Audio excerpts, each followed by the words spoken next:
사랑합니다. 아마 어제 또 일꾼들을 세우는 선거에 참여도 하시고 또 늦은 밤까지 그 개표 방송을 시청하기도 하셨을 겁니다.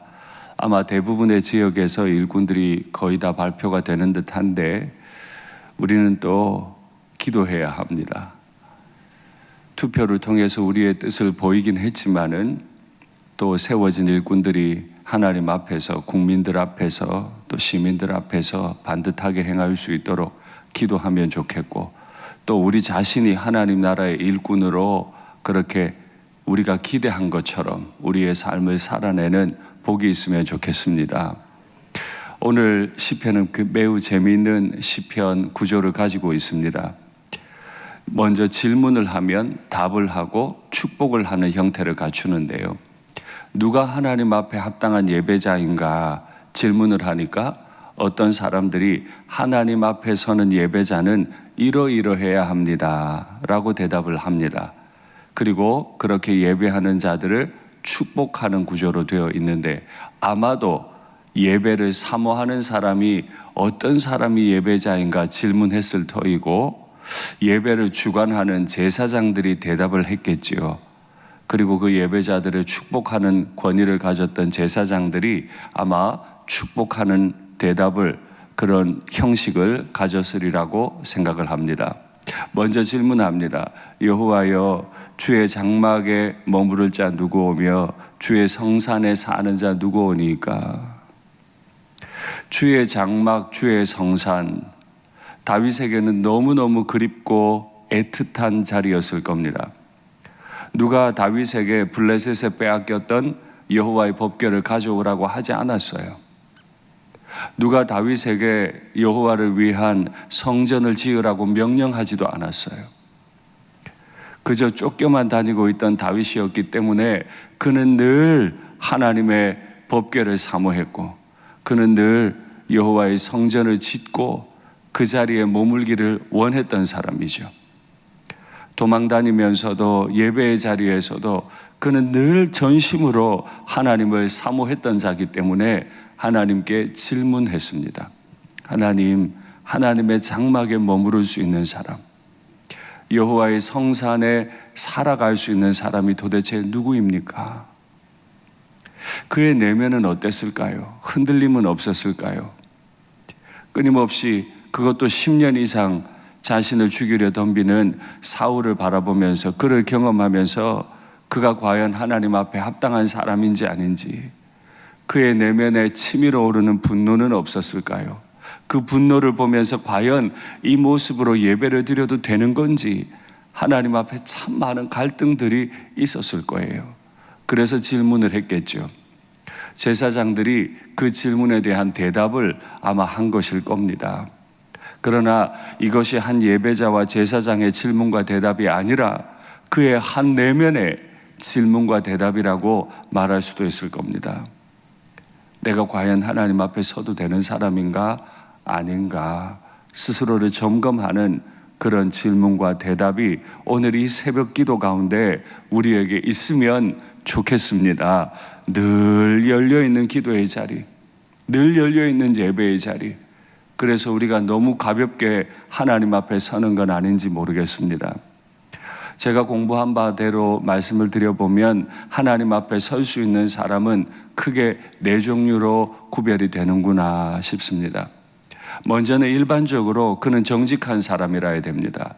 그는 정직하게 행하고 공의를 실천하고 마음으로 진실을 말하는 사람. 하나님은 그에게 많은 헌금을 드릴 수 있는 사람, 여호와 앞에서 일을 잘하는 사람, 똑똑하게 일할 수 있는 사람을 찾지 않으셨어요.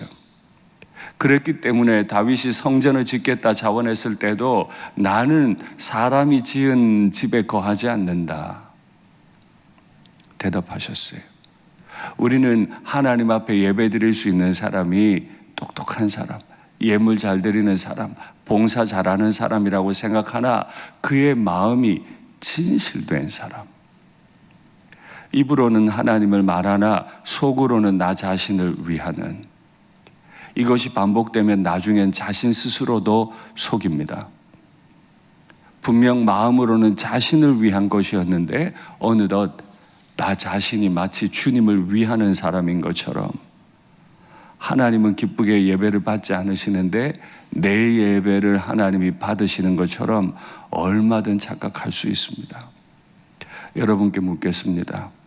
정직하십니까? 마음에 진실하십니까? 정말 하나님이 기뻐하시는 분이십니까? 두 번째로, 그는 대인관계가 탁월한 사람입니다. 대인관계는 크게 세 개로 나눠 볼 수 있겠는데, 먼저는 일반적인 대인관계에서 그가 어떤 삶을 살 것인가 하는 겁니다. 일반적인 대인관계에서 그의 입이 아름다워야 해요. 말씀 한번 확인하시죠. 이것으로 우리가 주 아버지를 찬송하고 또 이것으로 하나님의 형상대로 지음을 받은 사람을 저주하나니, 하나님을 찬송한다고 하는 사람이 하나님의 형상대로 지음받은 사람을 저주해요. 밉다고 말을 해요. 그 사람에 대해 온갖 불평을 쏟아내요. 입으로는 하나님을 찬송합니다. 예배의 자리에 나와 하나님을 찬송합니다. 그러나 하나님이 지어놓은 사람을 저주하고 비방해요.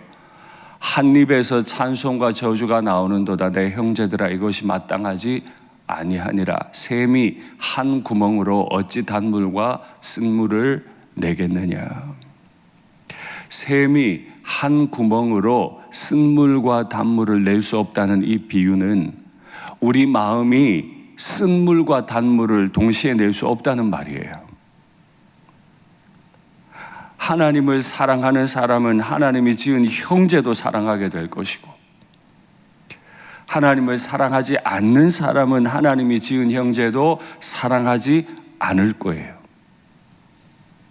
내 입으로 형제를 원망하고 이웃을 비방하는 사람은 하나님을 찬송할 수 없어요. 하나님을 찬송한다는 사람은 내 입으로 하나님의 지으신 형제들을, 이웃들을 비방할 수 없어요. 여러분께 묻겠습니다. 형제에 대한 저주의 말들, 미움의 말들, 정죄의 말들 없으세요? 하나님을 위한다면서 형제를 정죄하는 그는 예배자가 아닙니다. 적어도 그런 마음이 들 때 그 자신을 말씀의 은장도로 찔러 스스로 그 마음을 베어버려야 합니다. 그래야 하나님의 전에 오를 수 있는 사람이에요. 교회 일을 잘 하기 위해서 형제들과 다툰다? 안 됩니다. 샘이 한 구멍에서 쓴물과 단물을 낼 수 없습니다. 교회에서 다툼이 하나님께 영광 돌릴 방법은 없어요. 그러니 하루라도 하나님 앞에 반듯하게 예배하는 자로 서기 위해서는 가장 먼저 해야 할 건 예배의 자리에 부지런히 나오는 것이 아니고 내 마음을 부지런히 살펴서 내 마음에 쓴물이 있는지 단물이 있는지 주님 앞에 고통스럽게 기도해야 하는 것입니다. 그래서 예배는 예배에 나올 때 들고 나오는 예물은 거대한 헌금이 아니에요. 나 자신을 찔러버린 그 피를 가지고 하나님 앞에 나오는 거예요. 그 과정을 가지고 하나님 앞에 예물로 올리는 거죠. 또 대인관계의 두 번째 관계는 성도들을 어떻게 대하는가 하는 겁니다. 그 성도들이란 바로 하나님을 두려워하는 자들, 그 하나님을 두려워하는 자들을 존대해 주는 사람. 성전 안에 나와 있는 사람이 다 나와 인격적인 수준이 같지 않을 겁니다. 사회적인 수준이 같지 않을 거예요. 우리 교회를 얼마나 오래 다녔는지 나와 다 같지 않을 거예요. 그러나 내가 그 사람을 존대하는 이유는 그가 똑똑하기 때문이 아니라, 그가 정직하기 때문이 아니라 그가 하나님을 두려워하고 있기 때문에 그의 속에 성령이 계시기 때문에 우리는 그를 존대합니다. 앞서 말씀을 드렸지만 교회 안에서 갈등하지 마십시오. 갈등하는 것보단 일하지 않는 것이 낫습니다. 하나님 앞에 예배드리기 위해 있는 우리가 갈등하고 다투며 일할 이유는 없습니다. 그리고 하나님은 우리의 내면을 심판하실 겁니다. 그리고 그를 기다리시고 축복하실 수도 있고 마지막에 정죄하실 수도 있겠습니다. 교회 담임 목사가 능력 있기를 원하세요? 하나님 앞에 진실되고 착하기를 원하세요? 일을 잘 쳐내기를 원하세요? 진실되고 착하기를 원하세요? 동일하게 오늘 기도의 자리에 있는 여러분들 스스로에게 한번 적용해 보시면 좋겠습니다. 세 번째로 대인관계의 세 번째 기준이 있습니다.